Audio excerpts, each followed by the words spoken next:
Do you remember the last time you made a bad purchase? How did it feel like when you realized that the product or the service that you spent your hard-earned money on didn't quite meet your expectations and you were a bit disappointed? Would you consider to buy from that manufacturer or from that service provider again? Probably not. I can give you a few short examples from my life. So recently I bought a new fridge and turned out that it didn't quite take a year until it started to malfunction. Another purchase of mine was a time tracking app that I bought for my phone, and it worked great in the beginning. All the time tracking features were nice, but turned out as more and more data accumulated, it became slower and slower until I had to wait for 5 seconds after touching a button until the timer actually started. And finally, sometimes I come home from grocery shopping and then I found out that some pack of vegetables that I bought was already moldy, and when I open it, I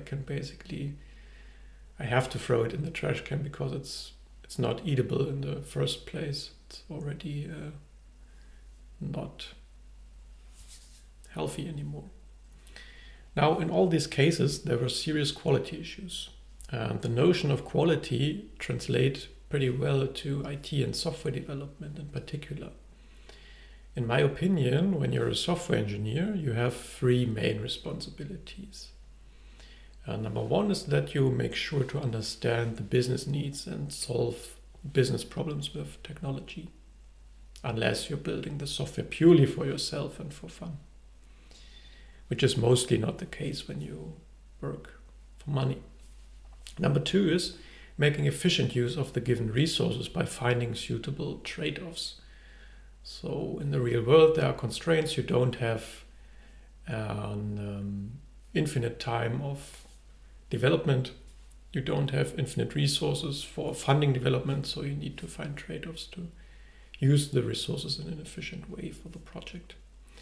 We already spoke about those two topics in earlier videos, and today I want to emphasize number three, which is ensuring that quality expectations are met. So why is software quality so important? Can't we just change a few lines of code if we are discontent with the current state? And the answer is no. Software quality is a complex subject, and it would be nice if we could just go there and add some quality at the end of a software project before delivery, but that's not how it works. If you try to do it that way, and projects sometimes try to do that, and they will fail and get some massive problems. So producing high quality software requires a good awareness of typical issues and the solution concepts that we have at our disposal. So in the next few episodes, we're going to talk more about software quality, why it's important, what we can do to achieve high quality. And until then, feel free to let me know in the comments, what is your experience with quality? Maybe you bought some products recently that surprised you in a really good way.